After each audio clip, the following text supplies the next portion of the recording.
আচ্ছা, আপনি যে চিকিৎসা করেন, আপনি কি শারীরিকভাবে ফিট আছেন? জি মানসিকভাবে ফিট? জি তাহলে চিকিৎসাটা ভুল করার কারণটা কি? এই ইয়ের মধ্যে আর কি তাড়াহুড়োর মধ্যে হয়ে গেছে। ভাইয়া এটা অনেক রুগী ছিল তো এই জন্য ইয়ে হয়ে গেছে। অনেক রুগী তো থাকবে, এটা সরকারি হাসপাতাল, এখানে তো অনেক রুগী থাকবে, এটা তো প্রাইভেট না। আপনি যেটা করবেন সঠিকটাই করবেন। আপনি যদি এইভাবে ভুল চিকিৎসা করেন তাহলে একটা রুগী মারা যাবে আপনার অবহেলার কারণে।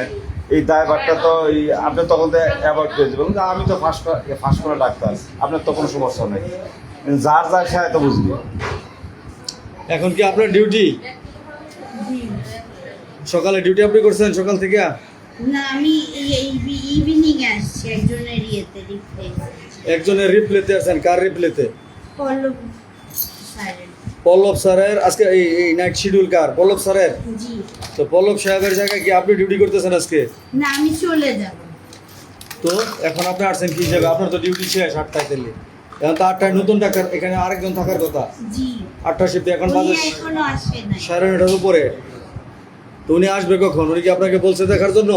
জি উনি ছুটিও তো নেয় নাই, না ছুটি নিছে? না, পরে আসবে এরকম লেট হবে এরকম ইনফর্ম করছে কেন? বলছে কাকে বলছে? আমাকেই বলছে। ওনার যে কি বলে ওই আরএমও সাহেব জানে বিষয়টা? উনি পরে আসবে যে?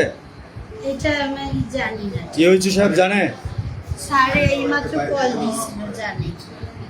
ডাক্তার বললো জি 8টা থেকে নাইট করার কথা হলো ডাক্তার পল্লব সাহেবের। জি ডাক্তার পল্লব সাহেবের জায়গায় আপনি এখন ওনার অনুপস্থিতি ডিউটি করতেছেন। আচ্ছা, আপনি যে চিকিৎসা করেন, আপনি কি শারীরিকভাবে ফিট আছেন?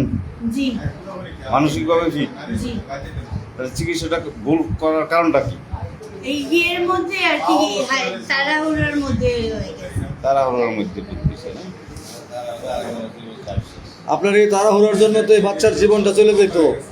আপনি 8 বছর বয়সের বাচ্চা, তাকে আপনি 500 পাওয়ারের অ্যান্টিবায়োটিক দিচ্ছেন। 8 বছর বয়সের বাচ্চা কি 500 পাওয়ারের অ্যান্টিবায়োটিক পায়? 250 টাকা।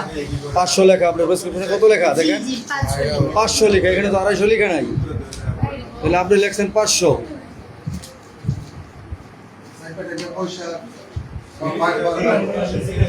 ঠিক আছে। ওকে।